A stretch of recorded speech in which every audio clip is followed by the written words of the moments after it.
Hi, today I'm going to talk about a demonstration of observation and reporting the pain. The most critical aspect of pain assessments is that it to be done on a regular basis using a standard format. Pain should be reassessed after each intervention to evaluate its effect and determine whether an intervention should be modified. The time frame for reassessment should be directly by the needs of patient at the hospital or unit policies and procedures. A self-report by the patient has traditionally been a mainstay of pain assessment, although family caregivers can be used as proxies for patient's report, especially in a situation in which communication barrier exists, such as cognitive impairment or language barriers. Family members who act as a proxy typically report higher levels of pain than patient self-reports. In the absence of accurate self-report, observational tools based on behavior cues has been developed. The more structured observational tools are based on guidance published by the American Geriatric Society, which describes 6 domains for pain assessment in cognitively impaired. The first, facial expression. Second, negative vocalization. Third, body language. Fourth, changes in activity patterns. Fifth, changes in interpersonal interaction. And the last, mental status changes.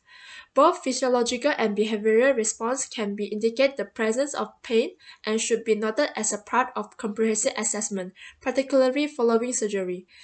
Physiological responses including tachycardia, increasing respiratory rate, and hypertension. In the absence of an object measures, pain is the subjectively individual experience.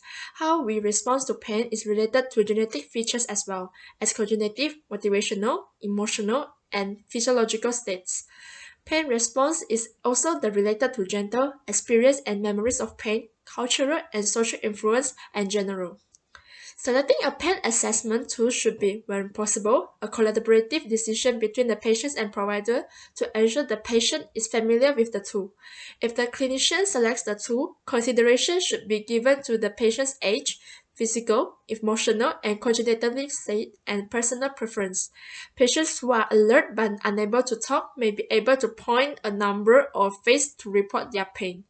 Many pain intensity measures have been developed and validated. Most measure only one aspect of pain, for example, pain intensity, and most use a numeric rating. Some tools measure both pain intensity and pain unpleasantness and use a sliding scale that allows the patient to identify small difference in intensity. Pain questionnaires typically contain a verbal description that helps patients distinguish their different kind of pain. For example, the MSQ pain questionnaire asks patients to describe subjective physiological feelings of pain.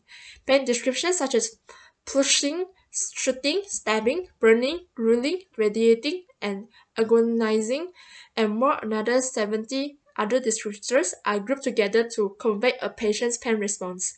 That's all for my topic. Thanks.